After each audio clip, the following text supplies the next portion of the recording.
वोटों में अलग प्रकार के समीकरण काम करते हैं, कई बार वोट कम मिलते ज्यादा मिलते अलग विषय है। लेकिन ये भाजपा की सरकार है, लोक कल्याण में और विकास में विश्वास करती है। चाहे माननीय मोदी जी केंद्र सरकार में काम कर रहे हैं अथवा माननीय भजन लाल जी राज्य सरकार में काम कर रहे हैं। ये राजस्थान में भाजपा की सरकार बनी है और यशस्वी मुख्यमंत्री माननीय भजन लाल जी विकास के उच्च आयामों में निरंतर रात दिन लगे हुए हैं। उसी कड़ी में प्रत्येक भाजपा का कार्यकर्ता उसका दायित्व बनता है कि अपने अपने कार्य क्षेत्र में जनता की जो भी समस्याएं आ रही है उनके समाधान के लिए वो तत्पर रहे।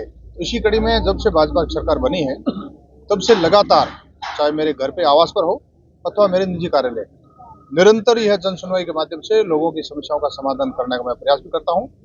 और मुझे बड़ा आनंद भी आता है कि 100-150 किलोमीटर दूर ठेठ बॉर्डर ढाणी से निकल कर कोई व्यक्ति आए और बिजली पानी सड़क की समस्या और भी छोटी मोटी बहुत प्रकार की समस्या रहती है, वो मुझे काम बताए और मैं तुरंत उस संबंधित विभाग के अधिकारी को फोन करके और उसकी समस्या का समाधान करूं।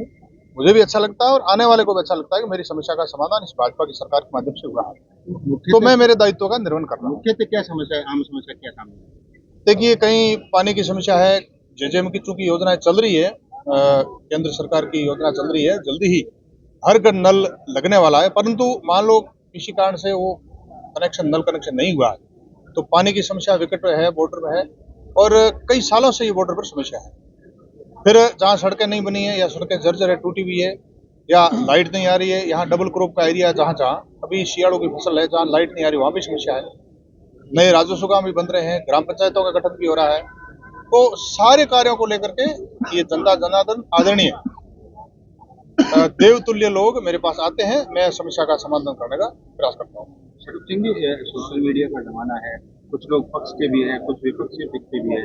कुछ लोगों का ये भी कहना है कि स्वरूप सिंह जी हमारे काम में रोड़े अटका रहे हैं, कि पार्टी की डिजाइन ले जाते हैं तो वो काम नहीं हो पाता हमारा। देखिए, मैं तो केवल इसी बात में विश्वास करता हूँ कि लोग मेरे पास आए और उनकी समस्या का तुरंत मैं समाधान करूँ। मेरे पास जो आएंगे उनकी समस्या का समाधान के लिए मैं लगातार लगा हूँ। मैं इसी बात में विश्वास करता हूँ। बिल्कुल, आपका एक वीडियो भी मैं देख रहा था, एक विधानसभा का वीडियो था, जिसमें आप कह रहे थे वोट दिए हो चाहे नहीं दिए हो, लेकिन कोई काम हो तो भी झिझक मेरे पास आए। तो लोगों को क्या कहना चाहिए? देखिए, एक भाजपा कार्यकर्ता होने के नाते हमारा दायित्व बनता है। वोटों में अलग प्रकार के समीकरण काम करते हैं, कई बार वोट कम मिलते ज्यादा मिलते अलग विषय है।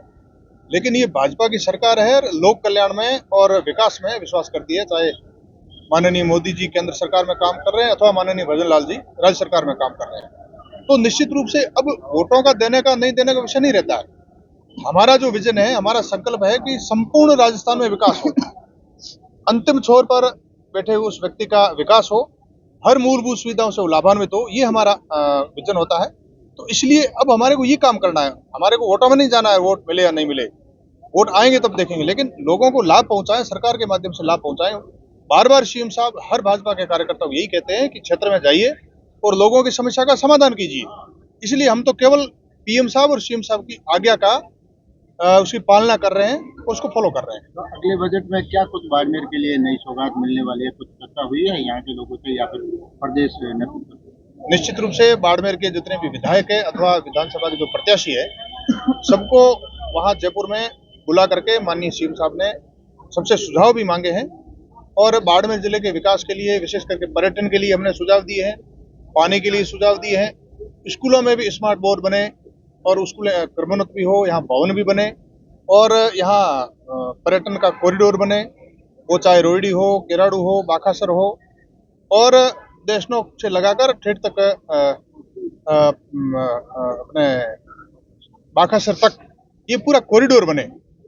तो इस कॉरिडोर के लिए भी हमने उनको सुझाव दिए हैं और कृषि के आधुनिकीकरण के लिए भी हमने सुझाव दिए हैं और विद्युत में भी परिपूर्ण हो ये जिला, क्योंकि डबल क्रॉप में कई बार लाइट की समस्या आती है, वो भी हमने सुझाव दिए हैं और अनेक प्रकार के सुझाव दिए हैं जो अब तक बाड़मेर वंचित रहा है। निश्चित रूप से चूंकि सरकार का विजन है 30 लाख करोड़ का जो एमओयू किया है देश और विदेश के बड़ी बड़ी कंपनियों से, तो यह निश्चित रूप से बाड़मेर जिला और राजस्थान प्रगति के उच्च आयाम पर पहुंचेगा और इसमें भाजपा सरकार का जो संकल्प है वो परिपूर्ण होगा। जो एयरपोर्ट की जो डिमांड है वो काफी लंबे समय से चल रही है, अभी तक जमीन जो आवंटित हुई है लेकिन कोई काम शुरू नहीं हुआ है, इसके बारे में क्या कुछ रिव्यू सामने आया? जब राजस्थान में 18 से 23 तक कांग्रेस की सरकार थी, तब हमारे कार्यकर्ताओं ने और पूर्व केंद्रीय मंत्री कैलाश जी चौधरी ने भी प्रयास किए लेकिन उस समय उस समय जमीन आवंटित हुई नहीं थी, उस कारण वो काम रुक गया था। अब जमीन आवंटन वाली प्रक्रिया भी लगभग पूर्ण हो गई है और जल्द ही एयरपोर्ट बनेगा और लोगों को यहाँ बाड़मेर जिले को सौगात मिलेगी। Thank you.